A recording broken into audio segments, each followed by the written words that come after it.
अर्जुन कसाना जी। महाराज जी, किसी वस्तु से यदि मोह ज्यादा हो जाए तो उसे कंट्रोल कैसे करें? भगवान से प्रार्थना करने पर। जब हम कहीं आसक्त हो जाते हैं किसी वस्तु, व्यक्ति, व्यसन, स्थान, तो हमें सामर्थ्य की जरूरत होती है। तो भगवान से प्रार्थना करें कि हमारी बुद्धि में ऐसा ज्ञान प्रदान करें जिससे हम मोहासक्त चित्त को, बुद्धि को हटा सकें और आप में लगा सकें। इसलिए नाम जप करें और भगवान से प्रार्थना करें।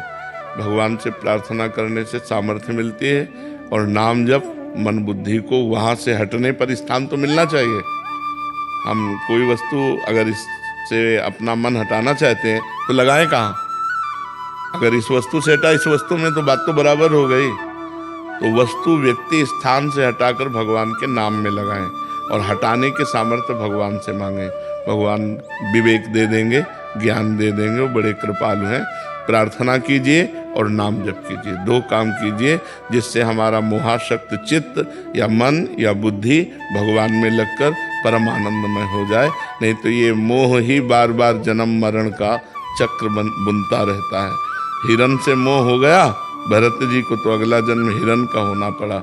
इसलिए अगर हमारा जिस व्यक्ति, वस्तु, स्थान से मोह हो जाएगा वो हमारे नए जन्म का हेतु बन जाएगा। जैसे मकान से मोह हो जाए तो छिपकली बनना पड़ेगा, उसी मकान में चिपके घूमो।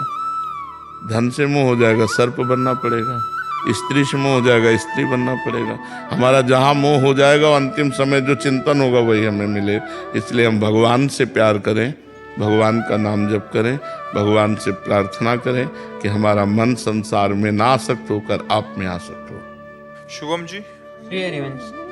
श्री हरिवंश महाराज जी, कुछ दिन तो दिनचर्या सही चलती है पर आलस्य व प्रमाद के कारण एक तार नहीं चल पाती। दिनचर्या कभी ना टूटे महाराज जी, इसके लिए क्या करना होता है? ब्रह्मचर्य की कमी और आहार की अशुद्धि, इन दो से दिनचर्या पे फर्क पड़ता है, अन्यथा नहीं पड़ता। महाराज जी, जैसे पिताजी का कार्य कहीं बाहर जाते हैं तो उनके साथ चले जाते हैं, तो उस हिसाब से कभी लेट आना होता है तो फिर लेट सोना होता है, तो उस वजह से आहार अगर पवित्र रहेगा ना तो हम लोग जैसे रात भर भी नहीं सोते तो अपनी दिनचर्या में कमी नहीं होगी। ब्रह्मचर्य की अगर वृत्ति ठीक है और आहार शुद्ध है तो सोना ना सोना उसमें कोई फर्क नहीं पड़ता। दिन में घंटा भर सो लिए तो रात्रि की अपनी दिनचर्या पूरी कर ली। जैसे महाराज जी, पिताजी का कार्य ऐसा है कि कभी 3 बजे आते हैं, कभी 1 बजे, या कभी सुबह का कार्य होता है तो जल्दी तो हमें अपनी दिनचर्या पे फर्क नहीं पड़ना चाहिए। 3 बजे आए, हम 6 घंटे सो लिए, 6 घंटे सो लिए, 6 घंटा सोना होता ना। 9 बजे उठे, अब हमारा 9 बजे से प्रातःकालीन दिनचर्या शुरू हो जाएगी। फिर महाराज जी वो मन पूरा कह देता है कि वाह चलो अब तो आज तो काम करके आए हैं, आज थोड़ा नहीं, यही मन को ठीक करने के लिए ब्रह्मचर्य और भोजन, हमारी बात पर ध्यान दीजिए।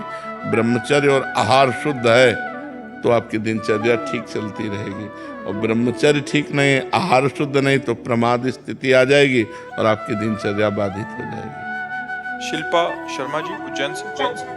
राधे राधे महाराज जी। महाराज जी, नए साधक की ऐसी क्या दिनचर्या होनी चाहिए जिससे ग्रस्त कार्य के साथ साथ भक्ति के मार्ग पर भी चल सकें, जिससे भक्ति में कोई बाधा? पहली बात नाम को पकड़े, नाम को। दूसरी बात व्यभिचार को त्यागे। अगर पराई माता बहनों की तरफ या पराई पुरुष की तरफ गंदी दृष्टि है और आप गृहस्थी में हैं और गंदे आचरण करते हैं तो भूल जाओ कि आप अध्यात्म में चल पाओगे। पापवंत कर सहज स्वभाव, भजन मोर ते भाव न काऊ, जो पै दुष्ट हृदय सोई होई, मोरे सन्मुख आव सोए। अगर आप गंदे आचरण करोगे, पाप आचरण करोगे तो भगवान का भजन नहीं बनेगा। बातें भले भगवान की कर लो, आप भगवान के मार्ग में नहीं चल सकते। तो पहले हमको चाहिए कि नाम जप करके, नाम जप के प्रभाव से पापाचरण का त्याग करें। जो अधर्म आचरण है, जो पाप आचरण है, उनका त्याग करें और नाम जप करें। और जो हमें कर्तव्य मिला है वो भगवान की पूजा मान करके करें तो गृहस्थी में रहते हुए भी भगवान की प्राप्ति हो जाएगी। गृहस्थी में रहकर जो पापाचरण होते हैं उनके कारण फिर भगवत प्राप्ति में बाधा पड़ जाती है। और गृहस्थी में नाना प्रकार के कार्य होते हैं, इसलिए हमारा मन उसमें बटता है तो भगवान का भजन नहीं होता। और गृहस्थी में धन की विशेष आवश्यकता होती है, इसलिए लोभ बढ़ जाने के कारण हम कुछ ऐसे कर्म कर बैठते हैं जो नहीं करने चाहिए। इन्हीं के कारण भगवान की कृपा से हम वंचित रह जाते हैं। नहीं, गृहस्थ धर्म सबसे बड़ा धर्म है। देखो, विरक्त जैसे अपने लोग हैं ना, पैदा कहाँ हुए? गृहस्थों के आए तो पैदा हुए, आकाश से थोड़ी पैदा हुए। गृहस्थ धर्मावलंबी किसी न किसी गृहस्थ से, हमारे माता पिता गृहस्थ ही तो थे। अच्छा, हमारे वस्त्र कहाँ से मिल रहे हैं? गृहस्थों से। हमारा भोजन कहाँ से चल रहा है? गृहस्थों से। गृहस्थ आश्रम पशु पक्षी विरक्त सबका पोषण करते हुए अगर वो भजन कर रहा है तो बहुत जल्दी भगवत कृपा। पर गृहस्थी में ऐसे पाप होते हैं जो मानते ही नहीं कि हमसे पाप हो रहे हैं। जैसे गर्भ हत्या बड़ा भारी पाप है, भ्रूण हत्या बड़ा भारी पाप है, पराई स्त्री से व्यभिचार करना या पराये पुरुष से व्यभिचार करना बड़ा पाप है। पतिवंचक पर पति रति करई, रौरव नरक कल्प सत परई।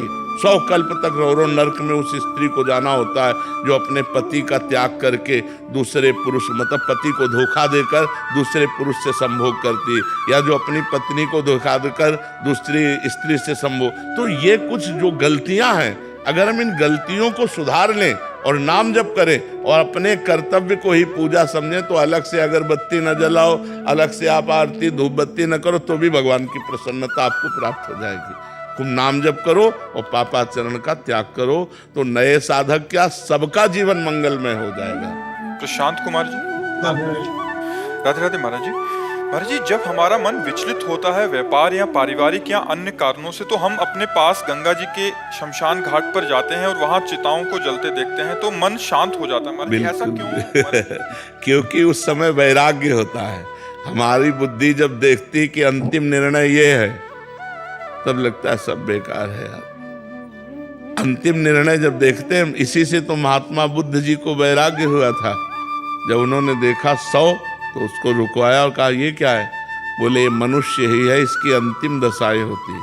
बोले जब अंतिम दशाएं होती तो अपना जीवन बर्बाद क्यों करे, परमात्मा की प्राप्ति में लगाए। तो फिर उन्होंने संन्यास लेकर के भगवान के चिंतन के प्रभाव से ब्रह्मबोध संपन्न महापुरुष हो गए।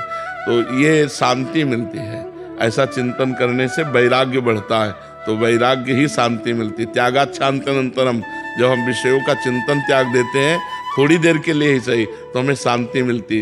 जैसे हम शयन में, नींद में जो हमें सुख मिलता है ना, वो विषय चिंतन त्याग का होता है। कोई चिंतन नहीं होता, गाढ़ सो गए तो हमारी इंद्रियां फ्रेश हो गई, हमको एक नई ताकत मिली।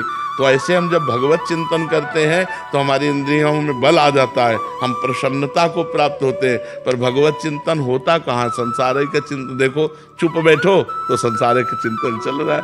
मकड़ी जैसे जाल बुनती है, ऐसे मन जाल बुन रहा है। कोई व्यक्ति, कोई स्थान, कोई विषय चलता दिमाग में नजर आएगा, भगवान नहीं आएंगे। बड़ा विचित्र खेल है, भगवान में मन को लगाना होता है। इसलिए नाम जप करो, और जैसे ऐसे विचार है, ऐसे विचार हमको शांति प्रदान कर। किसी को 100 में जाते हुए या किसी की बहुत रोग दशा देखकर या मृत्यु दशा देखकर, इससे वैराग्य उत्पन्न होता है। सुनीता प्रदीप सोधान दिल्ली से, राधे राधे महाराज जी। महाराज जी, हम हर महीने अपने व्यापार से कुछ धनराशि निकालकर महाकाल जी के लिए निकालते हैं, तो क्या ये राशि मुझे महाकाल मंदिर में ही भेंट करनी चाहिए या किसी और सात्विक कार्य में भी दान स्वरूप? कर सकते हैं, सात्विक दान में भी कर सकते हैं। भगवान शिव सब रूपों में विराजमान है। जैसे कोई बीमार आदमी, गरीब आदमी अस्पताल में भर्ती, अब दवा के लिए बड़ी समस्या, अगर ऐसी खबर मिलती है तो हम और पैसे मिला करके भगवान शिव के नाम से जो रखे थे वो उसको दे देते हैं। जैसे जहाँ गौशालाओं में गौओं की सेवा की अव्यवस्था है, हम वहाँ गौशाला में दे देते हैं। अगर हम ऐसी व्यवस्थाओं में दे देते हैं, वो शिव पूजा ही मानी जाएगी, वो महाकाल की ही पूजा मानी जाएगी। वही सब रूपों में विराजमान है। सब चराचर जगत में माता पार्वती और भगवान शिव ही विराजमान है। जितनी स्त्री स्वरूप है सब देवी स्वरूप है, और जितने पुरुष स्वरूप हैं सब शिव स्वरूप है। अपने स्वरूप को न जानने के कारण ही ये गंदे आचरणों में फंस गए ने। सब जीव ही शिवा, शिव ही जीवा। वही है जो जीवा है वही शिवा है, और जो शिवा है वही जीवा है, कोई अंतर नहीं।